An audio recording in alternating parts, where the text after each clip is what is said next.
Student, आज के हमारे टॉपिक है मध्ययुगीय राजनीतिक चिंतक संत थॉमस एक्विनियस। एक्विनियस मध्य युग का अरस्तू था, ये मैक्सी ने कहा है। पहले हम एक्विनियस के जन्म के बारे में देख लेते हैं। जीवन परिचय। एक्विनियस का जन्म 1225 ईस्वी के अंदर इटली में हुआ। इटली के नेपल्स के प्राचीन राज्य एक्विनो नगर में एक संभात मतलब अमीर परिवार में हुआ।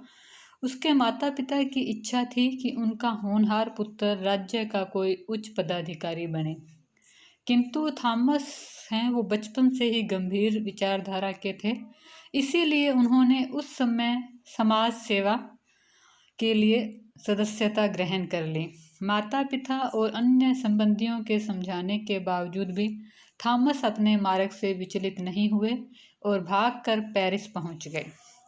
पेरिस और कलोन में उन्होंने उस समय के महान विद्वानों के अधीन रहकर गंभीर अध्ययन किया।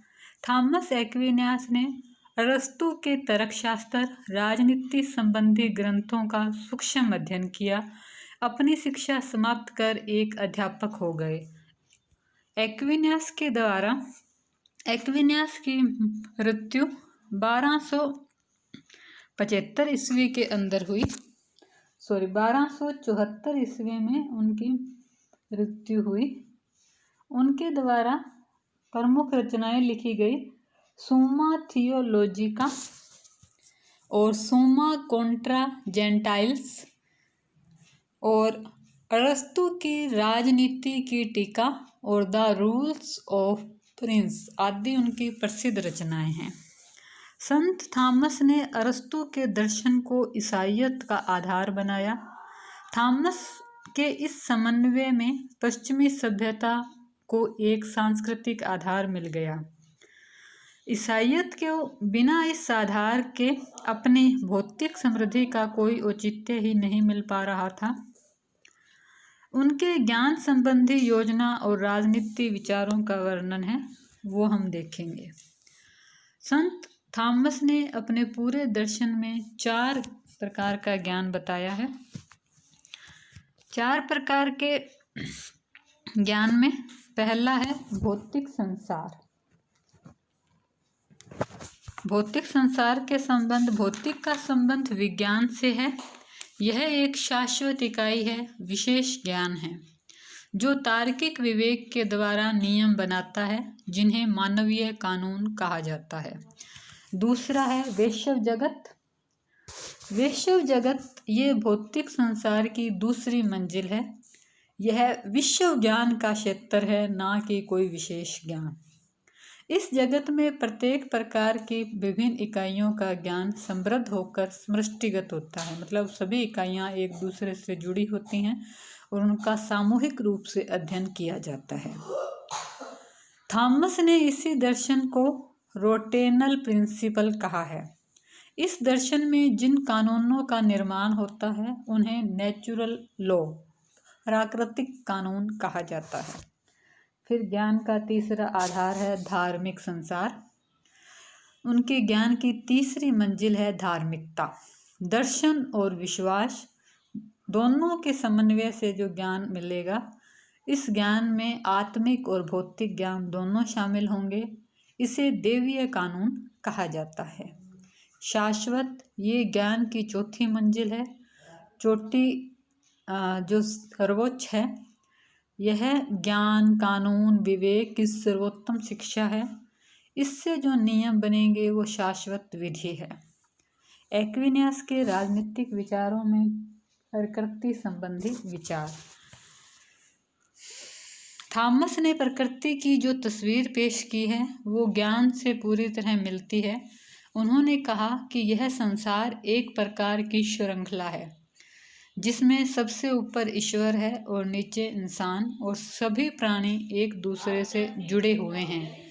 प्रत्येक प्राणी अपने से निम्न प्राणी के ऊपर शासन करता है।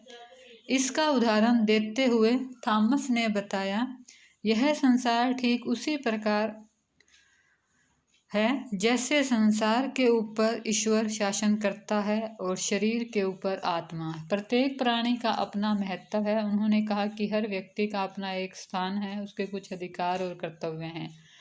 मनुष्य का समस्त जीवित प्राणियों के बीच एक विशेष स्थान है और जितने भी प्राणी हैं उनमें सबसे महत्वपूर्ण स्थान व्यक्ति का है। व्यक्ति का क्यों है? क्योंकि व्यक्ति के पास बुद्धि है, विवेक है। मानव जीवन का लक्ष्य आत्मा की मुक्ति होना चाहिए, ना कि सांसारिक विषयों का बौद्धिक चिंतन। अब हम देखते हैं थॉमस के राज्य संबंधी विचार। थॉमस ने राज्य को एक स्वाभाविक संस्था बताया है जिसकी उत्पत्ति प्राकृतिक मानता है। उसका मत है कि राज्य एक स्वाभाविक संस्था है क्योंकि इसकी अनुपस्थिति में व्यक्ति का विकास नहीं हो सकता। इसीलिए उन्होंने कहा कि राज्य है वो स्वाभाविक रूप से मनुष्य के साथ ही विकसित हुआ है। राज्य के उद्देश्य और कर्तव्य के बारे में भी उन्होंने विचार पेश किए हैं। राज्य का कर्तव्य है व्यक्तियों के अच्छे जीवन को उपलब्ध कराना जिसमें व्यक्ति को आनंद की प्राप्ति हो। राज्य चर्च के उद्देश्यों को पूरा करने वाला एक साधन है।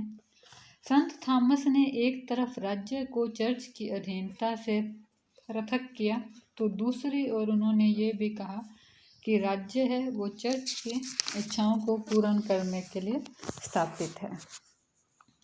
अब है शासन संबंधी विचार। शासन संबंधी विचारों में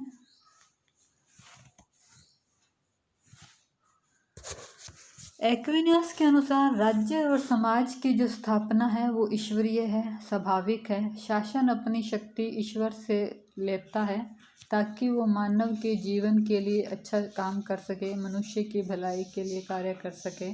तो शासक का भौतिक उद्देश्य, शासक का कार्य है शांति और सुव्यवस्था स्थापित करना, सार्वजनिक प्रशासन, न्याय, रक्षा संबंधी कार्य करना। शासक का नैतिक उद्देश्य, एक्विनियस ने उसके नैतिक उद्देश्य बताए हैं। उन्होंने कहा है कि शासक की जो सत्ता है वह सत्ता सीमित होनी चाहिए, उसका प्रयोग कानून के अनुसार ही होना चाहिए। थॉमस ने शासन प्रणाली के संबंध में जो विचार दिए हैं उसमें उन्होंने राजतंत्रात्मक शासन का समर्थन किया है। शासन में एकता उत्पन्न करने के लिए एक व्यक्ति के हाथों में शासन होना अच्छा है। शासन में एकता, शांति, व्यवस्था, जन कल्याण के हित हैं। राजतंत्र ईश्वरीय शासन के अनुरूप है, इसीलिए वह राजतंत्रात्मक शासन का समर्थन करते हैं। थॉमस एक्विनियस के चर्च संबंधी विचार। चर्च सब सामाजिक संगठनों में श्रेष्ठ है। एक्विनियस ने कहा है कि राज्य की सत्ता जो चर्च है वह जैसे समाज में विभिन्न संगठन होते हैं उसे भांति है और उन्हीं सभी संगठनों में चर्च सर्वोच्च है। चर्च की आवश्यकता और उद्देश्य पर भी थॉमस ने विचार प्रकट किए हैं। उनका ईश्वर की सत्ता में विश्वास है। संपूर्ण संसार है वो ईश्वर का ही शासन है। राजा ईश्वर के प्रतिनिधि के रूप में शासन करता है। चर्च आत्मा की चेतना से संबंधित है, इसीलिए उसे उत्तम ज्ञान से संबंधित है। चर्च और राज्य में समन्वय। थॉमस एक्विनियस ने चर्च और राज्यों में समन्वय स्थापित किया है। उन्होंने कहा है कि दोनों व्यक्ति के भौतिक और स्वाभाविक विकास के लिए आवश्यक है। अब हम अरस्तु के थॉमस एक्विनियस के कानून संबंधी विचारों का अध्ययन करेंगे, वो नेक्स्ट वीडियो के अंदर। धन्यवाद।